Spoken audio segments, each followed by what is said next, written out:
నమస్తే, welcome to 99 TV. పెహల్గాంలో పర్యాటకులపై ఉగ్రదాడికి Bharat ప్రతీకారం తీర్చుకుంది. పాకిస్తాన్ భూభాగంలోని ఉగ్ర స్థావరాలపై మంగళవారం అర్ధరాత్రి మెరుపు దాడులు జరిపింది. దీంతో దాయాది ఒక్కసారిగా ఉలిక్కిపడింది. ఆపరేషన్ సింధూర్ పేరుతో జరిపిన ఈ దాడుల్లో పాక్లోని 9 కీలక ఉగ్ర స్థావరాలను భారత సైన్యం లక్ష్యంగా చేసుకుంది. అంతర్జాతీయ సరిహద్దుకు 100 కిలోమీటర్ల లోపు ఉన్న క్యాంపులను టార్గెట్ చేసింది. పాకిస్తాన్లో 4, పాక్ ఆక్రమిత కాశ్మీర్లోని 5 స్థావరాలను ధ్వంసం చేసింది. ఇందులో జైషే మహమ్మద్కు చెందిన 4, లష్కరే తోయబాకు చెందిన 4 క్యాంపులు ఉన్నాయి. 2 హిజ్బుల్ ముజాహిద్దీన్ శిబిరాలున్నాయి. ఇక దాడులు జరిపిన స్థావరాల వివరాలను ఒకసారి చూద్దాం.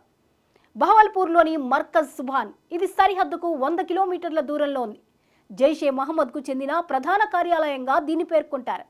మురుత్కేలోని మర్కజ్ తోయిబా, సరిహద్దుకు 30 కిలోమీటర్ల దూరంలోని లష్కరే క్యాంపు కార్యాలయం ఇది.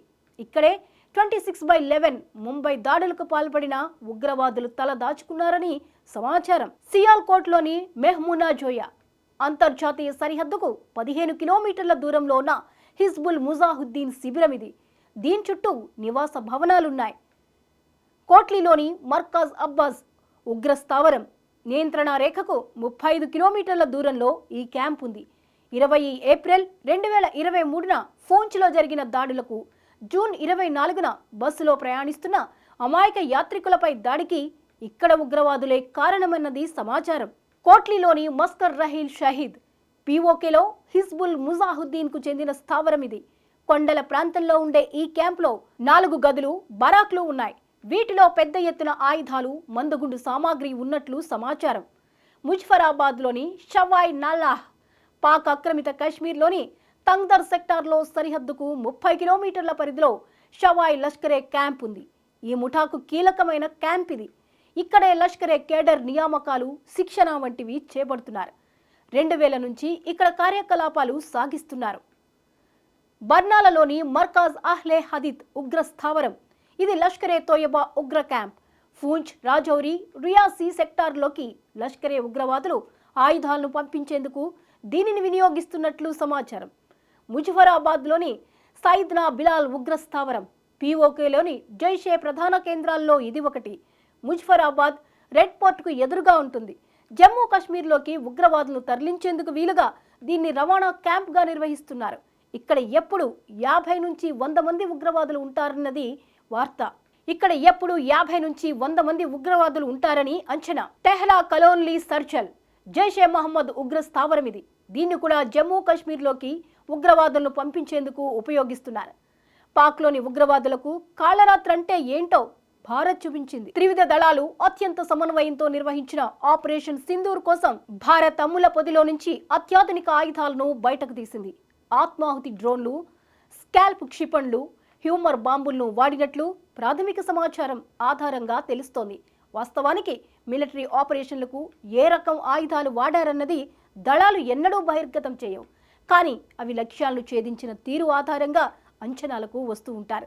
తాజాగా ఆపరేషన్ సింధూర్లో 9 ఉగ్ర స్థావరాలను నేలమట్టం చేసేందుకు వేరువేరు ప్రదేశాల నుంచి ఏకకాలంలో దాడులు నిర్వహించారు. ఉగ్ర స్థావరాలపై ఆత్మాహుతి డ్రోన్లు, ఈ దాడులకు దళాలు ఆత్మాహుతి డ్రోన్లను వినియోగించినట్లు తెలుస్తోంది. వీటిని లాయిటరింగ్ మ్యూనిషన్ అని వ్యవహరిస్తారు. ఇవి నిర్దేశించిన ప్రాంతాలను చేరుకుని లక్ష్యాలను గుర్తించి వాటిపై విరుచుకుపడతాయి. వీటిల్లో నిఘా సామర్థ్యాలు కూడా ఉంటాయి. భారత్ అమ్ముల పొదిలో ఈ రకం డ్రోన్లు చాలా ఉన్నాయి. వీటి వినియోగంతో మన దళాల వైపు ప్రాణ నష్టం ప్రమాదాన్ని నివారించవచ్చు. దీంతో పాటు కదులుతున్న లక్ష్యాలను ఖచ్చితంగా ఛేదించేందుకు వాడతారు. శత్రు దేశంలోకి చొచ్చుకెళ్లే స్టామ్ షాడో, స్కాల్ప్ క్షిపణులను స్టామ్ షాడో అని కూడా అంటారు. వీటిని ఫ్రాన్స్ అభివృద్ధి చేసింది. అది దీర్ఘశ్రేణి క్రూజ్ మిసైల్. దాదాపు 250 కిలోమీటర్ల దూరంలోని లక్ష్యాలను ఛేదించే సామర్థ్యం దీనికి ఉంది. శత్రు దేశాల్లోకి చొచ్చుకెళ్లి దాడి చేసేందుకు వీటిని ఉపయోగిస్తారు. దీనిని యుద్ధ విమానాల వైపు నుంచి ప్రయోగించే అవకాశం ఉంది. భారత్ తాజాగా దాడిలో ఫ్రాన్స్ తయారీ రఫేల్స్ నుంచి దీనిని ప్రయోగించి ఉండొచ్చని భావిస్తున్నారు. బంకర్లను ధ్వంసం చేసే హ్యామర్, బలంగా నిర్మించిన బహుళ అంతస్తుల భవనాలు, బంకర్లను ధ్వంసం చేసేందుకు హ్యామర్ బాంబులను వినియోగిస్తారు. ఇది స్మార్ట్ బాంబ్ కోవలోకి వస్తుంది. వీటి లక్ష్యానికి 50 నుంచి 70 కిలోమీటర్ల దూరం నుంచే ప్రయోగించవచ్చు. ఎంత ఎత్తు నుంచి దీనిని ప్రయోగిస్తున్నారన్న దానిపై ఇది ఆధారపడి ఉంటుంది. భారత్ దాడి చేసిన లక్ష్యాల్లో జైషేకి అత్యంత కీలకమైన బహవల్పూర్లోని మర్కజ్ సుబాన్ ఉంది. ఇది సరిహద్దుకు 100 కిలోమీటర్ల దూరంలో ఉంది. జైషే మహమ్మద్కు చెందిన ప్రధాన కార్యాలయంగా పేర్కొంటారు. ఇక లష్కరే హెడ్ క్వార్టర్ అయిన మర్కజ్ తోయిబా కూడా ఉంది. సరిహద్దుకు 30 కిలోమీటర్ల దూరంలోని లష్కరే క్యాంపు కార్యాలయం ఇది.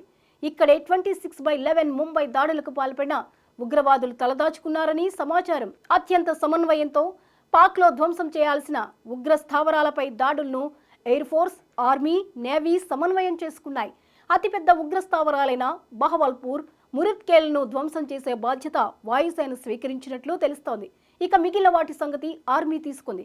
నౌకాదళం తన నిఘా వ్యవస్థలైన P-8I విమానాలు, MQ-9 డ్రోన్లతో సహకారం అందించింది. మొత్తానికి త్రివిధ దళాలు సమన్వయంతో ఈ ఆపరేషన్ను సక్సెస్ఫుల్గా పూర్తి చేశాయి. That is operation Sindoor.